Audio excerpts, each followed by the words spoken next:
मार्गदर्शन वही कर सकता है जो पूर्ण हो, जो भगवत प्राप्त संत हो, जिसने पूर्णता प्राप्त कर ली हो, जो ब्रह्मनिष्ठ हो, जो श्रोत्रिय हो, जो शास्त्रों का जो निचोड़ है, सारे वेदों शास्त्रों का निचोड़ है, जो उपनिषदों का निचोड़ है, जो पुराणों का निचोड़ है, वो आपको संक्षिप्त रूप में सही सही बता पाए और आपको सर्वोच्च जो आनंद चाहिए वो बता दे आपको। अन्यथा वाद विवाद में इतने पंथ हैं, इतने संत हुए हैं, तो ये भगवान की असीम कृपा हुई हम पे जब इस धरा पे जगत गुरोत्तम श्री कृपालु जी महाराज का अवतार हुआ। भक्ति योग रस अवतार के रूप में सर्वोच्च पथ और सर्वोच्च संत इस युग के, और अपने साथ वो अपने परिजनों को लेके आए जिससे हम बढ़ते रहें। हमारे शिक्षा गुरु, हमारे दीक्षा गुरु गुरु श्री कृपालु जी महाराज की कृपा से, उनके करुणा से अभी भी हमें प्रत्यक्ष रूप में उन्हीं की प्रतिमूर्ति श्री घनश्याम दास जी महाराज, जिनकी कृपा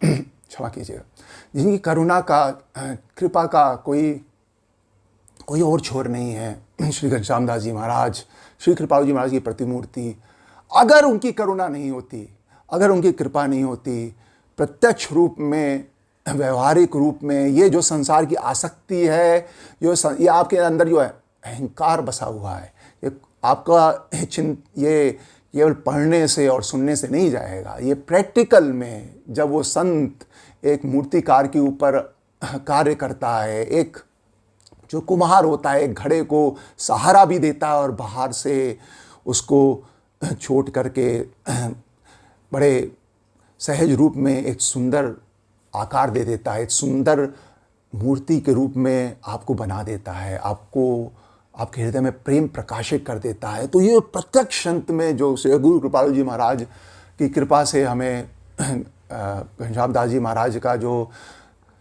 संग प्राप्त है, ये अमूल्य है, इसकी कोई मूल्य है ही नहीं।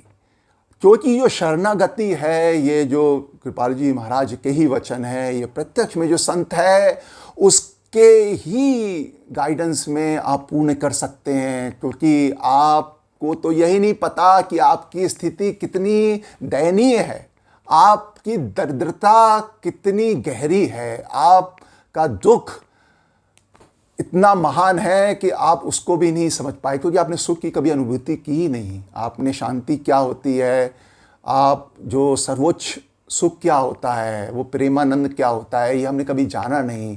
तो जरा सी शांति मिल जाती है, फिर दुख, फिर दुख, फिर दुख, फिर शांति मिलती है, तो उसी को हम समझते हैं कि अरे कुछ हो रहा है, अरे कुछ नहीं हो रहा है, हमारी बहुत दयनीय स्थिति है। और जब तक संत संग नहीं करेंगे, संत संग से सर्वप्रथम की चीज क्या होती है, वो हमें सावधान करता है। क्या सावधान करता है कि ये संसार जो है ना, इसी के कारण आपकी दुर्दशा हुई है। तो सबसे पहले सावधान हो जाओ, संसारी कुसंग से सावधान हो जाओ। कमाओ कम पर गवाओ नहीं। और गवाना क्या होता है? संसारिक विषयों का चिंतन, संसारिक बातें सुनना, संसारिक चीजें देखना, वस्तु, व्यक्ति, मान सम्मान, धनोपार्जन में अपना जीवन नष्ट करना। तो ये संत समझाता है। और हमारा स्वाभाविक मन उधर भाग रहा है, क्योंकि हम दुख सुख की कामना इतनी गहरी है कि हम दुख पाते हुए भी उसमें बार बार गिरते हैं। तो जब संत प्रत्यक्ष में होता है, सर्वप्रथम वो अपने संग से आपके हृदय में अपना प्रेम प्रकाशित करता है। वो आपको प्रेम क्या होता है, अपनापन, अपनापन क्या होता है।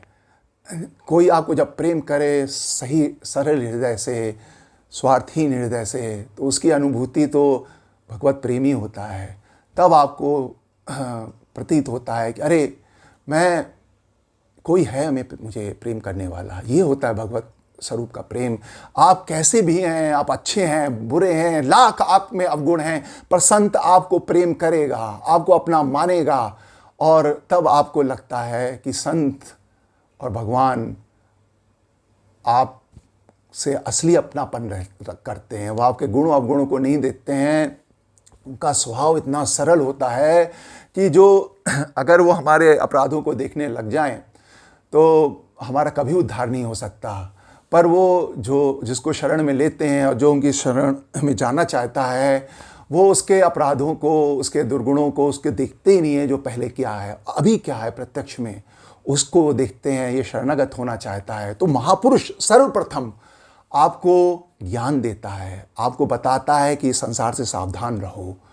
जब आप संसार से सावधान रहोगे तो ये अशांति कम होगी, मन शांत होने लगेगा आपका, और आप शांत मन ही आपका स्वरूप है। और उस शांत मन से, उस समता से फिर आप जो सुख है, शांति है, सही रूप में जो सर्वोच्च आनंद है, जो सर्वोच्च प्रेम है, उसका आप लक्ष्य बना सकते हैं। तो सर्वप्रथम जो संत होता है वो आपको संसार से हटाता है, आप में वैराग्य लाता है। कैसे लाता है? वो अपना प्रेम रूपी अपनापन, वो आनंद जब देता है आपको, तो उससे आपका सांसारिक विषयों से मन हटता है। पर हटेगा नहीं तुरंत। एक गाड़ी बहुत तेज़ी से जा रही है, बहुत तेज़ी से जा रही है, उसमें अगर आप ब्रेक भी मारेंगे तो वो घिसटती जाएगी, बहुत समय लग जाता है, लेकिन उसकी गति धीमी होती जाती है। धीमे धीमे संत अपने अपनेपन से, अपने प्रेम से, अपने निष्काम भाव से आपको अपना बनाते हैं। और जब कोई आपको अपना बना लेता है तब आपके अंदर आत्मशक्ति हो जाती है कि मैं किसका हूँ, मैं सबसे बड़े का हूँ, मैं जैसा भी हूँ वो मुझे अपना समझते हैं। और फिर आपके अंदर ये हिम्मत आती है, ये आपके अंदर आत्मविश्वास आता है कि नहीं, मेरा कुछ हो सकता है, मैं कुछ कर सकता हूँ, मैं अपना कल्याण कर सकता हूँ, अपने बल से नहीं, प्रभु के बल से, संत के बल से। तो सर्वप्रथम उनके जो संग का जो रंग होता है उससे आप संसार से थोड़ा विरक्त होते हैं। और फिर वो हमें बताता है कि देखिए, ये जो सर्वोच्च आनंद आप ढूंढ रहे हैं ये संसार में नहीं है, ये आप आत्मा है, परमात्मा में वो आनंद है, वो परमात्मा ही वो आनंद है। परमात्मा आनंद स्वरूप है और उसको पाके ही आप पूर्ण होंगे। और आप उसको कैसे पाएंगे? देखिए, अपूर्ण कभी पूर्ण अपने आप नहीं हो सकता। जो नित्य अपूर्ण है वो चाहे कितनी भी क्रिया कर ले, क्योंकि वो नित्य अपूर्ण है, वो पूर्ण तभी होगा जब पूर्णतम पुरुषोत्तम पुरुष है, जो महापुरुष है, जो परम पुरुष हैं भगवान, जब वो हमें अपना लें, अपनी शरण में ले लें। एक संख्या चाहे कितनी भी बड़ी हो वो अनंत नहीं हो सकती। जब अनंत उसको ग्रहण कर लेगा तो अपने आप वो अनंत हो जाएगी। तो जब संत हमें ये बताता है कि हमारा जो लक्ष्य है वो परमानंद है, और ये संसार की जो दरिद्रता है, ये दुख है, ये अशांति है, ये आदि दैविक, आदि भौतिक, आध्यात्मिक, शारीरिक, ये सब जो दुख हैं शरीर के कारण है, संसार को अपना मानने के कारण है। ये दुर्दशा इसलिए हो रही है, अभी नहीं, अनंत जन्मों से हो रही है और अनंत जन्म तक होती रहेगी। अनंत जन्म हम दुख पे दुख पाए जा रहे हैं। हम इतने बेशर्म हो गए हैं कि हम देख रहे हैं कैसे जीव जंतुओं को दुख मिल रहा है। आप देखिए, जंगली पशु एक दूसरे को नोच के खा जाते हैं, कैसे एक प्राणी भूखे पेट तड़प तड़प के मर जाता है, प्यास पानी नहीं है, तड़प तड़प के मर जाता है। मनुष्य योनि में भी कितने दुख हैं, कितने मानसिक दुख हैं। मनुष्य योनि में तो जीव अपनी मूर्खता से दुख पाता है, और पशु योनि में तो प्रारब्ध से दुख पाता है, पर अपनी मूर्खता से भी इतना दुख पाता है, काम क्रोध लोभ मद मात्सर्य से, कि वो खुद ही अपने आप को एक तरह से नष्ट कर लेता है। और संसार में देखिए क्या हो रहा है, एक दूसरे को प्रताड़ित कर रहे हैं, हर जगह युद्ध की स्थिति बनी हुई है, केवल अपने अहंकार, आसक्ति और अपने को सही स्थापित करने के लिए कि मैं सही हूँ, केवल अपने आप को ऊंचा बड़ा सिद्ध करने के लिए अपने भाई बहनों की निर्मम हत्या कर देते हैं, उनको प्रताड़ित करते हैं, उनका शोषण करते हैं। तो देखिए, अगर हम सावधान नहीं होंगे तो यही दुख हमें अनंत जन्मों में मिला है और यह आगे मिलता रहेगा, यह अनंत दुख मिलता रहेगा। इसके विपरीत अगर हम जान लें कि भाई ये संसार हमारा घर नहीं है, हमारे माता पिता असली, उनका घर हमारा असली घर है। तो अगर हम उनकी चाह करें, परमात्मा की चाह करें, भगवान की चाह करें, राधा कृष्ण की चाह करें, तो वो हमें जो बालक अपने मल मूत्र से गंदा हुआ, निर्बल साधनहीन अवस्था में पैदा हुआ हम बालक पड़ा हुआ है, वो स्थिति को हम जान लें कि दयनीय स्थिति है हमारी, अगर उसको हम पहचान लें, हमारी दरिद्रता क्या है, हमारी निर्धनता क्या है, अगर ये हम स्वीकार कर लें, और हमने किया क्या है, ये दरिद्रता का एक और कारण है, हमने संसारिक सुख के लिए दूसरों को दुख दिया है, दूसरों को दबाया है, दूसरों से चुराया है और भगवान से भी चुराया है, क्योंकि ये संसार भगवान का है। भगवान ने जो दूसरों को दिया है वो छीना है हमने, और भगवान का छीना है आसक्ति के लिए। किसी को क्या दुख हो रहा है हमें उससे परवाह नहीं, बस मैं सुख रहूं, मैं सुखी रहूं। अपने परिवारजन में क्लेश, दूसरों को दबाना, कोई मर्यादा नहीं, कोई सम्मान नहीं। कलयुग में तो घोर अशांति प्रत्यक्ष स्वरूप है। अब इसकी जितनी भी आप समीक्षा कीजिए उतना कम है, पर संक्षेप में मैं ये कहना चाहता हूँ कि हमारी जन्म जन्म से जो दुर्दशा हो रही है वो केवल इसलिए क्योंकि हमें सही गुरु ज्ञान नहीं मिला कि ये जो मैंपन हमने संसार में कर रखा है और मेरापन कर रखा है, जो हम संसार की चीज़ों को पाके हम पूर्ण होना चाहते हैं, उससे हम नहीं होंगे, क्योंकि संसार का सुख अनित्य है, क्षणिक है, और हमारी जो चाह है वो बड़े सुखी है। यो वे भूमा तत्सुखम, जो बड़ा से बड़ा सुख हो, अनंत सुख हो, भगवान की चाह है। हम उनके अंश हैं तो उनकी चाह है। तो उनको कैसे पाया जाएगा? जब वो हमें अपना लें, और जब हमें वो अपना लेंगे वो संख्या अनंत हो जाएगी, वो हमें भी अनंत कर देंगे, अपना सब कुछ दे देंगे। जब एक बालक माँ पिता के शरणगत होता है तो जो माता पिता का होता है वो उनका होता है, वो उसका होता है। तो प्रभु तो सब कुछ देने को तैयार हैं, पर हम उनके विमुख हैं। तो संत आके हमें बताता है कि ये कारण है आपकी दयनीय स्थिति का, आपके दुख का, और आप करना तो पड़ेगा, क्योंकि अगर आप नहीं करेंगे तो संसारिक चिंतन करेंगे। तो आप भगवान की चाह कीजिए, भगवान को अपना मानिए जो आपके हैं, क्योंकि वो आत्मा में बैठे हुए हैं आपके, वो अंशी हैं।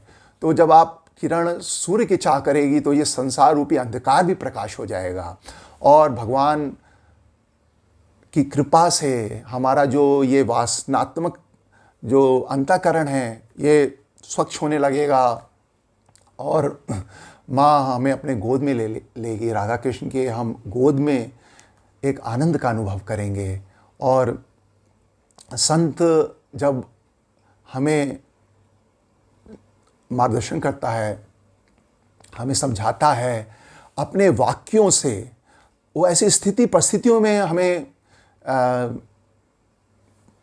तैयार करता है जिससे हमारी आसक्ति हटे, हमारा अहंकार खत्म हो। अपने एक कोई हो आपके जीवन में जिसको आप पूर्ण माने, जो माने कि ये जो कह रहा है, ये जो वाक्य है, ये हर दृष्टि से सही है, ये सिद्धांत है। तो शास्त्र और संत के शरणगत प्रत्यक्ष में जो संत होता है वो आपको कराता है, क्योंकि आप उसकी बात का जो मूल्य है वो सर्वोच्च रखते हैं, तब आप शरणगत होते हैं। नहीं तो वाद विवाद में आप शास्त्रों की बात पे संदेह करते हैं, पर आप जब जानते हैं कि जो संत है दिव्य शक्ति उसमें संचालित है, वो आपको अनुभव देते हैं, अपने अंतर्यामित्व का अनुभव देते हैं, वो एक आभास देते हैं कि आप कहीं पर भी हों, आप कुछ भी कर रहे हो, आपके अंतःकरण में कुछ भी चल रहा हो, वो एक माँ कुछ भी कर रही हो अपने बालक को देखती रहती है, सावधान करती है, हमें खतरों से बचाती है, हमें सही राह दिखाती है, हमारे मलिन अंतःकरण को अपने वाक्यों से, सेवा से और हमारी आसक्ति हटाती है, हमारी अहंकार की निवृत्ति करती है और हमारे अंदर दीनता लेके आती है। तो ये संत ही करता है प्रत्यक्ष में, उसके बिना ये देखिए, आप इसका विज्ञान समझिए। विज्ञान क्या है?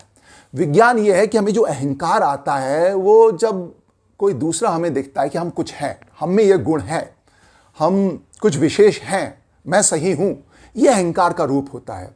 तो जब तक आप किसी से अपने आप को कम नहीं समझेंगे, आप जब तक ये नहीं मानेंगे कि आप इसके सामने कुछ भी नहीं है, क्योंकि ये भगवत तत्व है, ये पूर्ण है, दिव्य है, उसका सोचना सही है, आपका सोचना सही नहीं है, तो जब तक प्रत्यक्ष में कोई आपको ऐसा उपलब्ध नहीं होगा, आपका अहंकार मिटेगा ही नहीं। लाख कोई बात कर ले, लाख कोई आपको समझा ले, लाख कोई कह दे पुस्तक पढ़ लो, लाख कोई कह दे आप लेक्चर सुन लो, उससे कुछ नहीं होने वाला। कृपालु जी महाराज के वचन थे कि प्रत्यक्ष महापुरुष, जो प्रत्यक्ष गुरु गाइड होता है, वो हमें बहुत सहायक होता है। और महाराज जी की ही कृपा है, जगत कृपालु जी महाराज की ही कृपा है कि उनके निज जन, उनके परिजन, उनके ही स्वरूप श्री घनश्याम दास जी महाराज का मार्गदर्शन आज हमें उपलब्ध है। तो मैं तो इस धारणा में हूँ कि आप अगर अपने आप को महापुरुष को बेच भी देते हैं तब भी सस्ता है।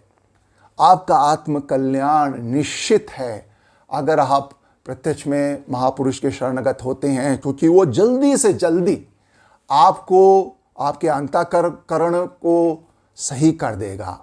नहीं तो आप करते रहिए, अकेले साधना करते रहिए, सेवा करते रहिए और आप भ्रमित रहेंगे, अशांत, आप अपने अहंकार में खोए रहेंगे।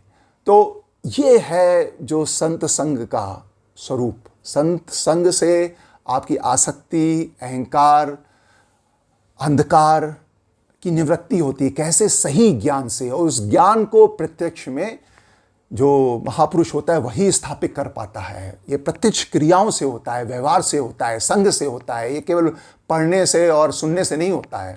सेवा में जब आप रहेंगे महापुरुष की, उससे बड़ी कोई वस्तु नहीं है, क्योंकि सेवा के माध्यम से ही वो अपने संग के माध्यम से आपको व्यवहार में लेके आपकी आसक्ति, अहंकार को मिटाएगा।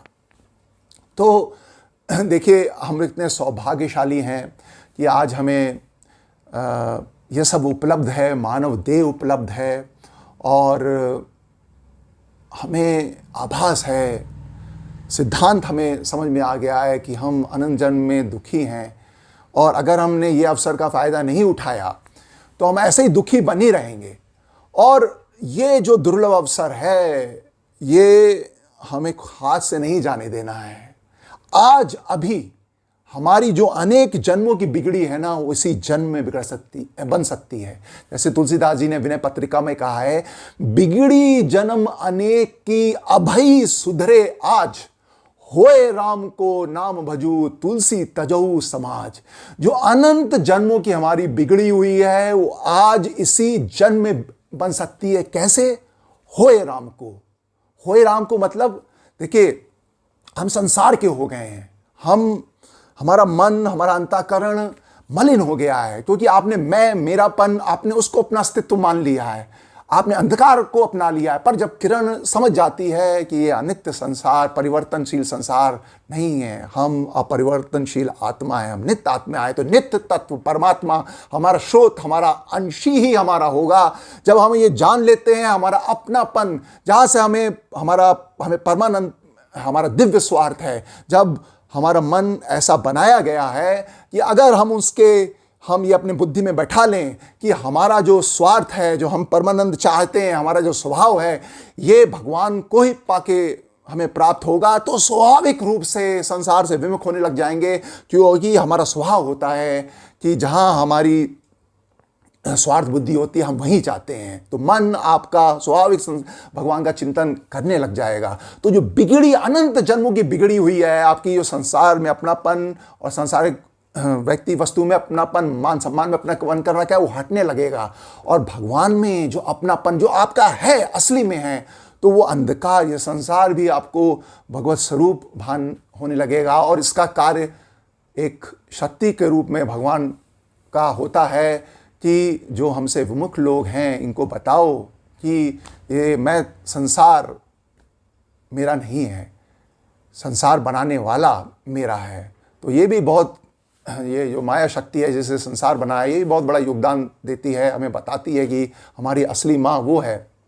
और जब हम उसके सन्मुख होते हैं तो अब जब आपका जहाँ अपनापन हो गया, अब आप उस भगवान के सन्मुख हो जाएंगे। तो जैसे एक बालक अपनी माँ को पुकारता है और वो जानता है कि उसकी इतनी दयनीय स्थिति है, वो अनंत जन्मों का गंदा है, वो कुछ नहीं कर सकता। आप करके देख लीजिए, साधना, सेवा। अगर आप अहंकार और अपने कृपा प्राप्ति के बल के अज्ञान से करेंगे कि मैं ऐसी सेवा कर लूँगा, मैं ऐसी साधना कर लूँगा जिससे मुझे कृपा मिल जाएगी, तो आप हार जाएंगे। आपने भगवान को माना, अच्छी बात है, आप हमारे वो अपने हैं और ये हमें करना है, पर करते करते हमें ये मानना है कि वो जो करना भी हो रहा है उनकी कृपा से हो रहा है। और जब करते करते ये आभास होगा कि हमारी कितनी दयनीय स्थिति है, अंतःकरण जड़ हो गया है, और ये जो कोमलता होती है हृदय की, ये जो हृदय द्रवित होता है, ये प्रभु की कृपा से ही होता है। और जब हम समझेंगे कि हमें वर्षों बीत गए हैं, कुछ नहीं हो रहा है, तब एक बालक जब अपनी माँ को पुकारता है, जब उसको भूख लगी होती है, जब वो असक्षम होता है करवट लेने में भी, वो माँ को रोगे पुकारता है। और माँ को उसके शब्दों से समझ में आ जाता है कि मेरा बालक वाकई भूखा है, निर्बल है, संसार से खेल खेल के वो दुखी हो गया है। अब उसका संसार में ना राग है ना द्वेष है, वो संसार नहीं चाहता, वो मुझे चाहता है, मेरी गोद चाहता है। तो जब आप के मन से ऐसी करुणाद पुकार निकलेगी, आप एक बार राधे कहेंगे, माँ के हृदय में, भगवान के हृदय में वात्सल उमड़ पड़ेगा। संसार में भी जब आप माँ को बुलाते हैं, चाहे स्वार्थ बुला रहे हों, स्वार्थ से बुला रहे हो, स्वार्थ से ही बुलाते हैं ज़्यादातर संसार में, तो तब भी माँ का हृदय द्रवित हो जाता है। तो अनंत माँओं का जो वात्सल्य, हमारी जो भगवान माँ है, वो तो सर्वंतर्यामी है। तो जब हम वाकई उसकी चाह करेंगे तो हमारी जो दरिद्रता है ये मिट जाएगी, हमारा दुख मिट जाएगा, क्योंकि अब भगवान का प्रकाश आएगा। हर वस्तु में, हर व्यक्ति में हमें भगवान दिखेंगे, भगवत भावना दृढ़ हो जाएगी हमारी, और हमें शांति का अनुभव होगा, प्रफुल्लता का अनुभव होगा। सांसारिक स्थितियाँ, परिस्थितियाँ हमें फिर डिस्टर्ब नहीं करेंगी। और संत हमें अपनी कृपा से तैयार करते हैं, अपना जो सत्संग दे के हमें हमारे अंदर आसक्ति ख़त्म करते हैं, हमारे अंदर अहंकार ख़त्म करते हैं, अंधकार ख़त्म करते हैं और ज्ञान का प्रकाश करते हैं। और उसकी ही सहायता से हम भगवान के शरणागत हो जाते हैं। और फिर जो दिव्य सेवा की हमारी इच्छा है कि हमें कुछ नहीं चाहिए, प्रभु मैं अनंत जन्म से भिखारी रहा हूँ क्योंकि मैं मांगता रहा हूँ, अब मुझे कुछ नहीं मांगना।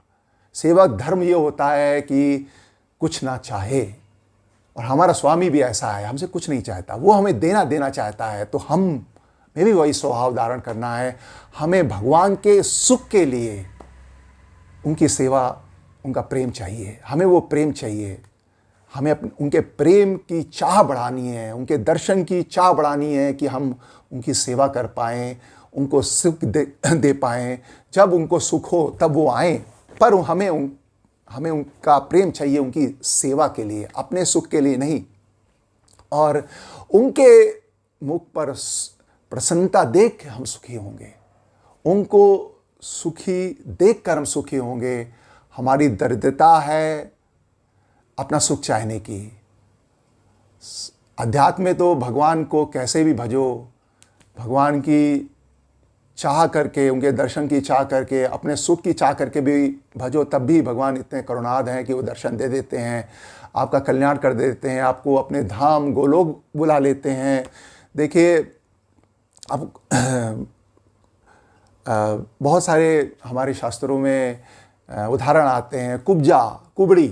देखिए, हम सब एक तरह से हमारे शरीर में कुबड़ है ही, अवगुण है ही, और हम किस लायक हैं, नालायक हैं।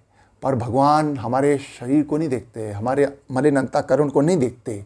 अगर हमारा असली अपनापन भगवान से हो जाए तो भगवान बस ये देखते हैं कि ये मुझे अपना मानता है, इसका जो हृदय है वो दीनता से युक्त है, इसको अपना बल नहीं है, ये मेरी प्रेम की चाह करता है। तो जब हम संसार में देखते हैं कि भगवान साकाम भक्तों का भी, जो भगवान के दर्शन की अपने सुख के लिए चाह करते हैं, उनका भी कल्याण कर देते हैं, तो जो निष्काम भक्त होते हैं उनको तो महामाधुर्य रस मिलता है, जिससे बड़ा कोई रस है ही नहीं। वही हमारा लक्ष्य है, वही जिस गुरु परंपरा में हम हैं, जगगुरु श्री कृपालु जी महाराज, श्री घनश्याम दास जी महाराज, वो हमारा वही लक्ष्य स्थापित करते हैं, निष्काम गोपी प्रेम, भगवान के सुख में सुख मानना। तो यही हमारा लक्ष्य है। तो हमारी जो दरिद्रता है और हमारी जो दुख हैं, ये तभी जाएंगे जब हमें भगवत प्रेम मिलेगा, भगवत सेवा मिलेगी। ये सब हमने गुरुजनों से सुना है, हम स्वयं धारण करने का प्रयास कर रहे हैं, और आप सबसे हम एक अपना अनुभव रूप में जो हमने अभी तक सीखा है वो व्यक्त कर रहे हैं। हम प्रार्थना करेंगे कि संतों के आशीर्वचन, उनके आशीर्वाद हमें मिले, जिससे हमारा कल्याण हो। उनकी कृपा, उनके संग और उनके अनुकंपा के बिना हमारा कल्याण असंभव है। राधे राधे।